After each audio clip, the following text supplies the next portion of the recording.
ನಮಸ್ಕಾರ ಸ್ನೇಹಿತರೆ, ಹೃದಯ್ ಕನ್ನಡ ವ್ಲಾಗ್ಸ್ಗೆ ಸ್ವಾಗತ. ನಾನು ಇವತ್ತಿನ ಈ ವಿಡಿಯೋದಲ್ಲಿ ಏಕಾದಶಿಯ ದಿನ ಅನ್ನವನ್ನು ತಿನ್ನಲೇಬಾರ್ದು ಅಂತ ಹೇಳ್ತಾರೆ. ಹೀಗೆ ಹೇಳೋದಕ್ಕೆ ಕಾರಣಗಳೇನು, ಇದರ ಬಗ್ಗೆ ಕೆಲವೊಂದು ಕಥೆಗಳಿವೆ, ಅದನ್ನು ನಾವು ನೋಡೋಣ.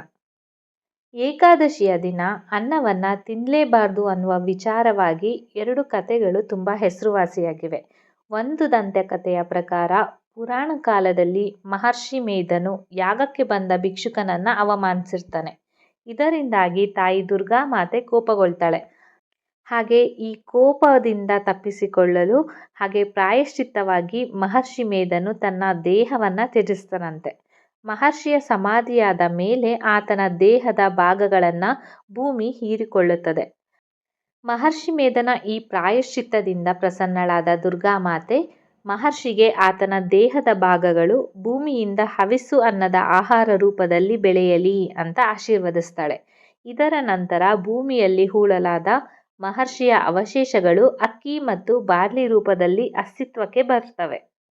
ಈ ಕಾರಣಕ್ಕಾಗಿ ಅಕ್ಕಿ ಮತ್ತು ಬಾರ್ಲಿಯನ್ನು ಬರೀ ಸಸ್ಯಗಳು ಮಾತ್ರವಲ್ಲ, ಜೀವಂತವಿರುವ ಜೀವಿಗಳೆಂದು ಪರಿಗಣಿಸಲಾಗುತ್ತದೆ.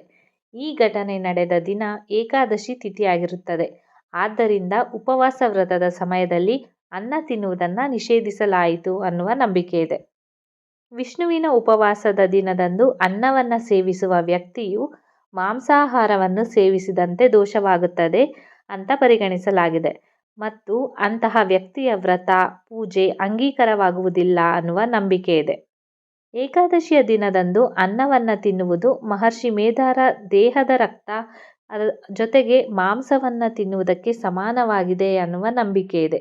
ಇದು ಪಾಪಕ್ಕೆ ಕಾರಣವಾಗುತ್ತದೆ. ಹಾಗೆ ವ್ಯಕ್ತಿಯು ಮುಂದಿನ ಜನ್ಮದಲ್ಲಿ ಹಾವಾಗಿ ಹುಟ್ಟುತ್ತಾನೆ ಅನ್ನುವ ಮಾತಿದೆ. ಇದು ಒಂದು ಕತೆ. ಇನ್ನೊಂದು ಕಥೆಯ ಪ್ರಕಾರ ಒಂದು ಧಾರ್ಮಿಕ ನಂಬಿಕೆ ಇದೆ.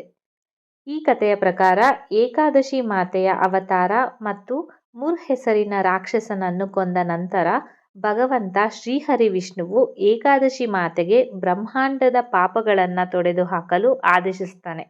ಮಾತೆ ದೇವಿಯು ಬ್ರಹ್ಮಾಂಡವನ್ನು ಅದರ ಪಾಪಗಳಿಂದ ಮುಕ್ತಿಗೊಳಿಸಲು ಹೋದಾಗ ಅವಳ ಕೆಲವು ಪಾಪಗಳು ಅನ್ನದಲ್ಲಿ ಅಡಗಿಕೊಂಡು ಬಿಡ್ತವೆ. ಇದರಿಂದ ಕೋಪಗೊಂಡ ಏಕಾದಶಿ ದೇವಿಯು ನೀನು ಪಾಪಗಳಿಗೆ ಬಚ್ಚಿಟ್ಟುಕೊಳ್ಳಲು ಆಶ್ರಯ ನೀಡಿದ ಅನ್ನವನ್ನು ಏಕಾದಶಿಯ ದಿನ ಯಾರೂ ತಿನ್ನುವುದಿಲ್ಲ ಅಂತ ಶಾಪ ಕೊಡ್ತಾಳೆ. ಹಾಗಾಗಿ ಈ ದಿನದಂದು ಅನ್ನದಲ್ಲಿ ಎಲ್ಲ ಪಾಪಗಳು ಬಚ್ಚಿಟ್ಟುಕೊಂಡಿರುತ್ತವೆ ಅನ್ನುವ ನಂಬಿಕೆ ಇದೆ. ಈ ದಿನ ಅನ್ನ ತಿನ್ನುವವನು ಮರಣಾನಂತರ ನರಕಕ್ಕೆ ಹೋಗುತ್ತಾನೆ.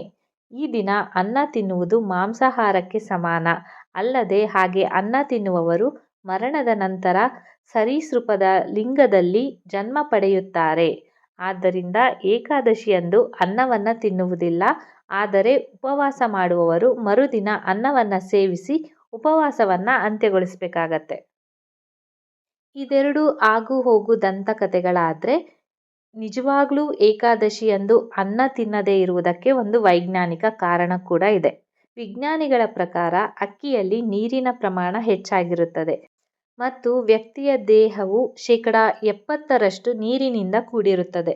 ಆದರೆ ಚಂದ್ರನ ಪ್ರಭಾವ ನೀರಿನಲ್ಲಿ ಹೆಚ್ಚು. ಈ ಕಾರಣಕ್ಕಾಗಿ ಮನಸ್ಸಿನ ಅಂಶವಾದ ಚಂದ್ರನು ವ್ಯಕ್ತಿಯ ಮೆದುಳು ಮತ್ತು ಹೃದಯದ ಮೇಲೆ ಪರಿಣಾಮ ಬೀರ್ತಾನೆ.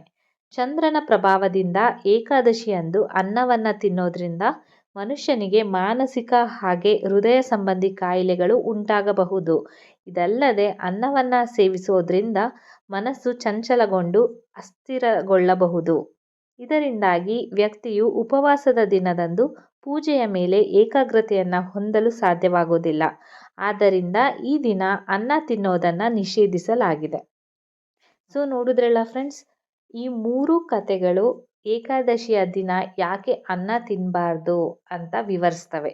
ಈ ಕಥೆಯಲ್ಲಿ ನಿಮಗೆ ಯಾವುದು ಯಾವುದು ಬಿಡ್ತೀರಾ ಅದು ನಿಮಗೆ ಬಿಟ್ಟದ್ದು. ನಾವು ಜಸ್ಟ್ ಇಲ್ಲಿ ಮಾಹಿತಿಯನ್ನು ನೀಡ್ತಾ ಇದ್ದೀವಿ. ಈ ಮಾಹಿತಿ ನಿಮಗೆ ಇಷ್ಟ ಆಯಿತು ಅಂತ ಭಾವಿಸಿದ್ದೀನಿ.